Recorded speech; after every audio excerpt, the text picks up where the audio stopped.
como? Força física, músculos, aquilo que a gente está fazendo ali em Atenas, é usar os músculos para a glória de quê? Do seu país e para a sua própria glória.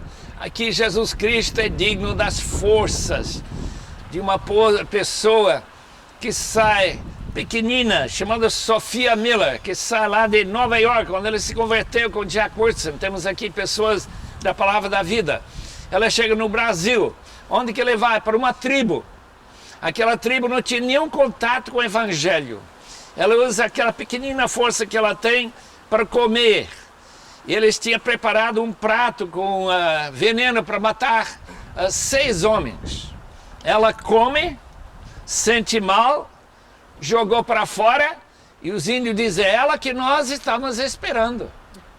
E assim, quem sabe quantos milhares foram convertidos. Ela andava de canoa naquele alto Amazônia. A gente esteve em Amazônia há muito tempo atrás, encontramos pessoas que conheciam a história da Sophia Miller. É digno dessa força para levar esse evangelho a lugares muito complicados e distantes de suas casas. Ele é digno, diz o texto também, de receber não apenas poder, riqueza, sabedoria, força, mas ele é digno de receber honra, glória e a bênção. A palavra bênção, a última palavra desta coleção de palavras significa abençoado seja Deus que nos abençoou com toda sorte de bênção. E a felicidade de Deus. Quando Deus recebe honra da nossa parte, quando Ele receber aquilo que Ele é digno de receber, Deus, de alguma maneira que nós não entendemos muito bem, fica mais feliz. Se é possível Deus ser mais feliz. A Bíblia diz que a felicidade no céu, quando uma ovelha perdida se encontra. E nós encontramos em último lugar essa palavra eulogien, que significa oferecer boas palavras de gratidão, de reconhecimento para o nosso amado Senhor. Glória e honra e a bênção. Quase todo mundo está pedindo nas suas orações a bênção de Deus para nós.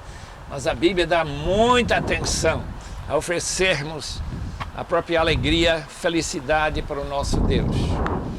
Capítulo 5, portanto, do Apocalipse, escrito, se o guia está certo, nesse mesmo lugar onde nós acabamos de passar, é um livro que, por um lado, fala de grandes mistérios que tem tanta controvérsia como devemos entender ou não. Por outro lado, tem um capítulo, capítulo 5, que realmente não tem grandes dificuldades em interpretar. É um capítulo que mostra, de certo modo, a razão das coisas, o que vai acontecer no futuro.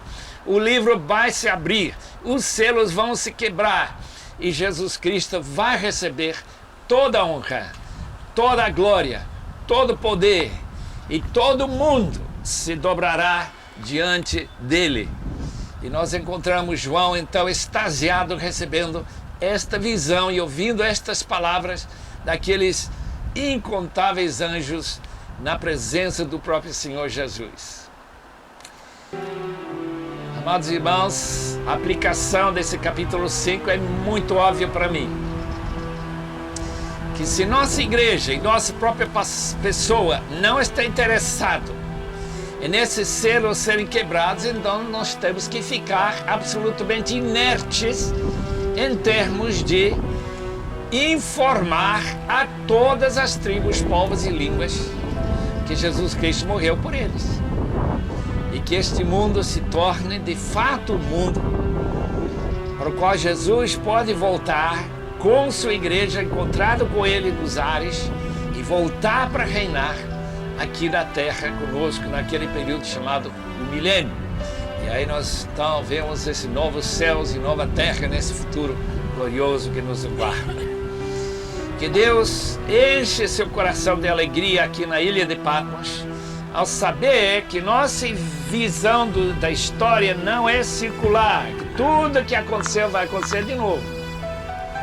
Mas é linear. Estamos caminhando hoje. Estamos um dia mais próximo do que ontem, ao dia do tocar da última trompeta.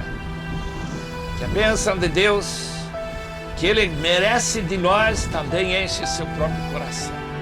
Amém. Éfeso foi uma das grandes cidades dos jônicos na Ásia Menor, situada no local onde o rio Cáister deságua no Egeu. Foi fundada por colonos provenientes principalmente de Atenas. Ciro, o Grande, incorporou a cidade ao seu império e Alexandre libertou-a em 334 a.C. Foi uma das primeiras cidades alcançadas pela pregação dos apóstolos. Lá existia um dos maiores teatros do mundo, com capacidade para 25 mil espectadores. A população total na época era estimada em cerca de 500 mil habitantes.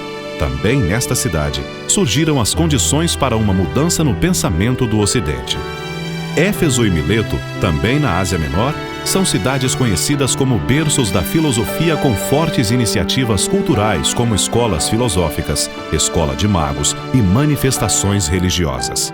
Em sua tradição, traços religiosos orientais, egípcios, gregos, romanos e do judaísmo. Éfeso era conhecida também como o foco de adoração da deusa da fertilidade, Ártemis ou Diana. A população era, na sua maioria, de pessoas razoavelmente ricas e intelectualizadas. Foi uma das cidades do Império Romano onde o cristianismo mais se difundiu. Os apóstolos Paulo e João pregaram na cidade de Éfeso. O que aconteceu nesse teatro onde nós encontramos, aconteceu por causa do comércio. O evangelho tinha crescido tão rapidamente, em apenas 2 anos, que se levantou esse tumulto para tentar parar esse crescimento do evangelho. Realmente foi um avivamento. Não somente isso, mas podemos perceber pelo fato que se queimou aqui na cidade um valor de 50 mil denários. 50 mil denários deveria ter um valor, vamos dizer, de euros, uns 300 mil euros. É muito dinheiro. É o salário, cada denário é o salário de um homem, para um dia. Então, só multiplicar o valor que isso poderia ter. Mostrando novamente como este povo era sedente para ouvir o evangelho. E os que estavam adorando os deuses estavam muito preocupados. Agora, quanto tempo depois que Jesus passou esta carta de Apocalipse 2 para a igreja de Éfeso, nós não podemos dizer. Se foi na época de Domiciano, como muitos pensam, cerca do ano 90, então uns 35 anos depois, uns 38 anos depois da fundação da igreja, já está entrando numa certa decadência, como nós podemos ver. Eu vou ler então o texto, os irmãos então podem acompanhar nas suas Bíblias. Ao anjo da igreja em Éfeso escreve: estas são as palavras daquele que tem as 7 estrelas na sua mão direita e anda entre os 7 candeeiros, aqueles 7 menoras que representam as próprias igrejas. Conheço as suas obras, o seu trabalho árduo e a sua perseverança. Sei que você não pode tolerar homens maus, que pôs à prova os que dizem ser apóstolos, mas não são, e descobriu que eles eram impostores. Você tem perseverado e suportado sofrimentos por causa do meu nome e não tem desfalecido. Quanto você, porém, tem isto: você abandonou o seu primeiro amor. Lembre-se de onde caiu, arrependa-se e pratique as obras que praticava no princípio. Se não se arrepender, virei a você e tirarei o seu candelabro do lugar dele. Mas há uma coisa a seu favor: você odeia as práticas dos nicolaítas, como eu também as odeio. Aquele que tem ouvidos, ouça o que o Espírito diz às igrejas: ao vencedor darei o direito de comer da árvore da vida que está no paraíso de Deus. Esta carta tem partes que são bem positivas, favorecendo mostrando o agrado do Senhor para com a igreja de Éfeso, como também um desagrado. E nós queremos então representar aqui, relembrar os irmãos que agrada a Deus. O texto diz que aquele que anda com as 7 estrelas na sua mão, isto é, a proteção, a mão direita é a mão de força. E essas 7 estrelas representam a igreja, porque eles brilham nessa sociedade tão dominada pelo paganismo, pelos ídolos, por aqueles deuses e deusas.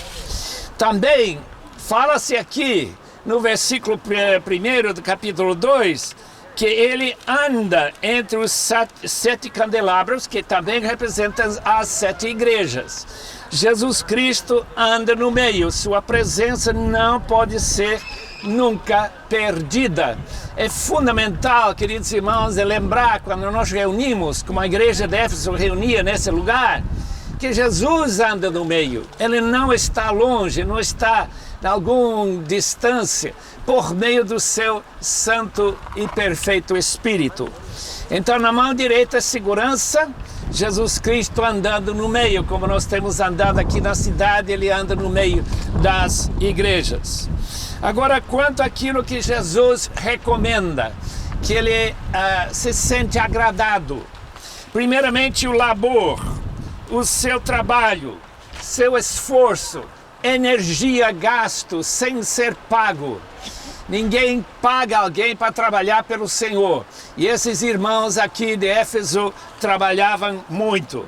A segunda palavra descreve sua perseverança, sua paciência.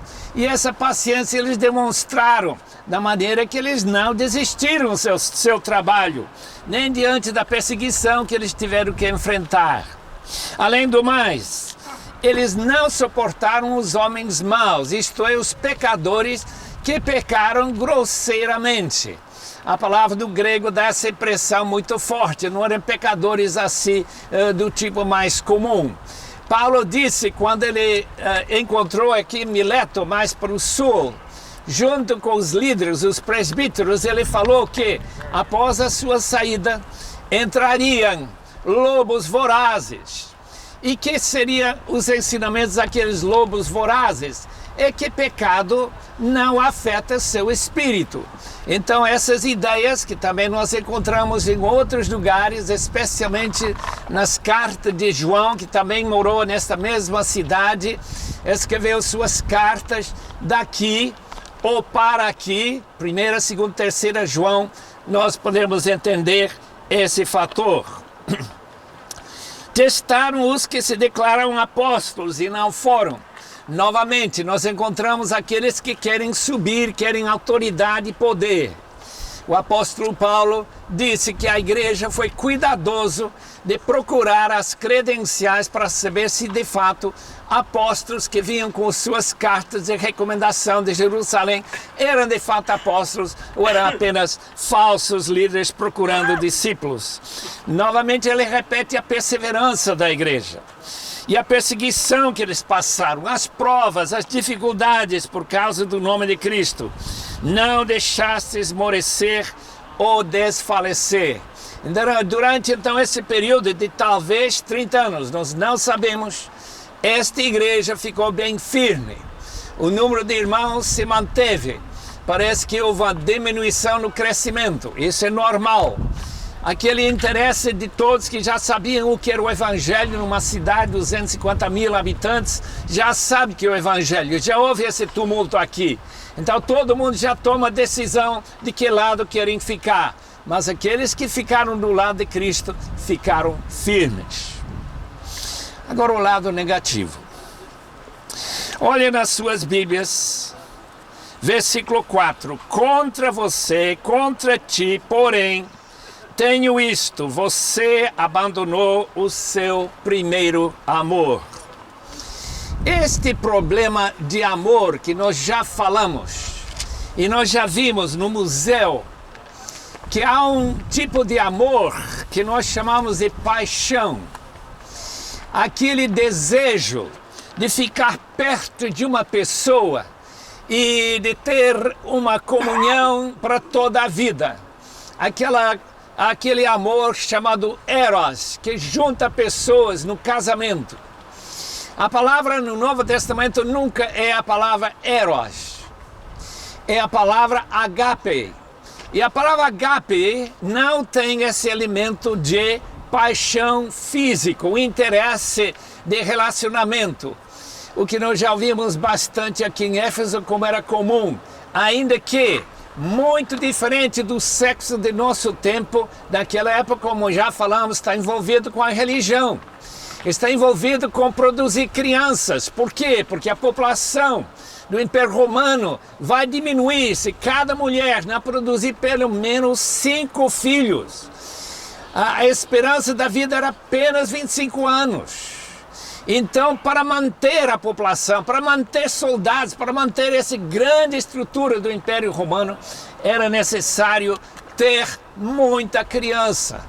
Então, essa ênfase sobre eros, diferente do ênfase nosso, que é muito mais em relação ao prazer. O interessante aqui é que a igreja perdeu, abandonou, afastou-se do seu primeiro amor. Interessante que não diz que eles afastaram o amor a Deus, não diz que eles deixaram de amar os seus irmãos em Cristo, simplesmente deixaram de amar. Religião sem amor, como nós dizemos hoje, sem paixão, é uma religião que não agrada a Deus. Religião tem uma natureza de levar as pessoas a simplesmente comprometer-se com certos atos cerimoniais. Isso não agrada ao nosso Deus. O que agrada a Ele, aquilo que nós fazemos sempre com amor.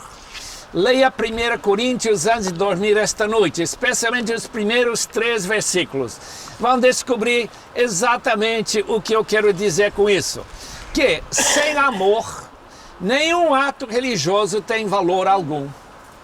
Tem valor exatamente 0 para com o nosso Deus. Vocês, portanto, lá em Corinto, abandonaram seu primeiro amor. Lembre-se agora, é a cura, a solução. Primeiramente tem que voltar para trás. Leia os documentos. Leia a história dos heróis, daqueles jovens que saíram para evangelizar a Ásia Menor e passaram sem dinheiro, talvez passando fome, andando a pé para levar o evangelho até Pérgamo, até Esmirna, as cidades que nós já temos visitado, e há muitos mais que nós não temos nem conhecimento. Lembre-se de onde caiu e arrepende-se. Já ouvimos esta palavra, já sabemos o que significa essa palavra. Tem arrependimento para os não cristãos para se converterem. Mas também tem arrependimento, amados irmãos, que cada um de nós tem que passar quando nós percebemos que nós estamos nos afastando do Deus vivo. Que estamos com uma certa frieza relativa a Deus. E o Apocalipse nos recomenda arrependimento.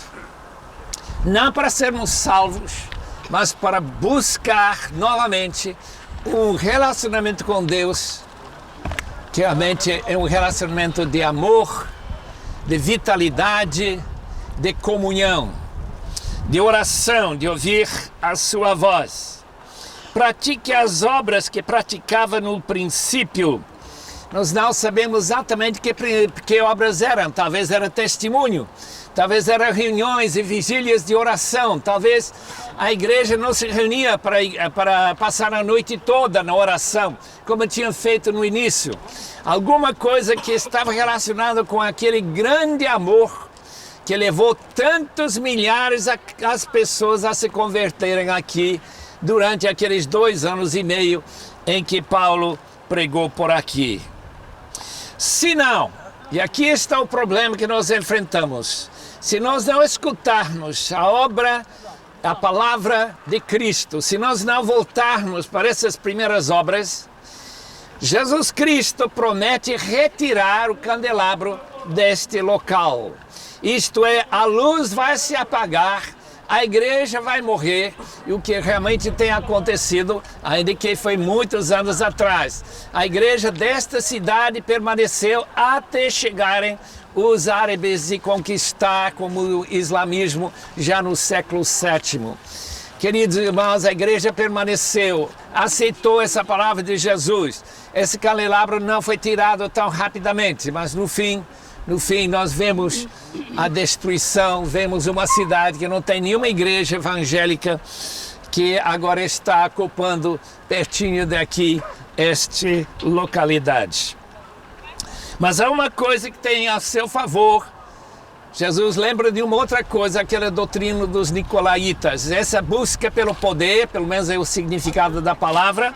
Ainda não sabemos quais eram as doutrinas que eles ensinavam, mas a igreja de Éfeso era uma igreja segura, uma igreja que tinha doutrina certa, uma igreja que trabalhava, mas com pouco amor.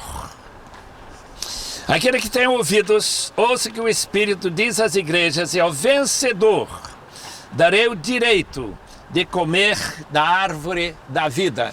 Vocês vão descobrir que a árvore da vida está ao lado do rio, lá no paraíso. Essa árvore tem algo para curar as nações. É interessante esta frase, tem algo medicinal nesta árvore. Essa árvore da vida é a árvore também que não foi permitido continuar no Jardim de Éden, mas foi retirado junto com o próprio jardim. É uma ideia muito clara de que vencer significa ser candidato para o paraíso e passar desta vida dura que os irmãos que moraram aqui, que passaram muitas afrontas, muitas dificuldades comerciais, todos os problemas que eles enfrentaram, já vencidos, estão lá na presença de Deus. E o direito de comer da árvore da vida que está no paraíso de Deus. Meus irmãos, uma palavra final. O que é que nós podemos aprender da igreja de Éfeso? Especialmente uma igreja que começa com um grande avivamento, como aconteceu nesse local. Queridos irmãos, que a passar uma geração, com certeza, se não há cuidados todos especiais, o amor do começo vai diminuir. Estamos celebrando este ano o grande avivamento no país de Gales. Um avivamento, um dos grandes avivamentos da história. Estamos lembrando apenas 100 anos atrás. Um amigo meu, indo para Gales, volta para me dizer que em Gales não tem nenhum sinal mais daquele grande mover de Deus, com tantos milhares de pessoas, cidades inteiras se convertendo. Eu penso, como será o Brasil, meu país, quando tem tantas igrejas surgindo tão rapidamente? Será que tem substância? Será que os lobos que vão chegar e tentar despedaçar os crentes? Será que os cristãos que originalmente ocupavam Portugal, Espanha, França, houve uma época que França tinha 40% da população era crente, hoje menos de 0,5%. Eu não sei como era há quase 2.000 anos atrás, quando o evangelho chegou em Portugal. Nós sabemos de uma coisa que é um perigo. Enquanto Cristo demorar para nós evangelizarmos o mundo, a própria igreja vai perdendo seu amor. Então é um apelo para todos nós procurarmos relembrar de onde caímos, como foi o começo de nossa vida em Cristo e como nós podemos evitar de cair nesta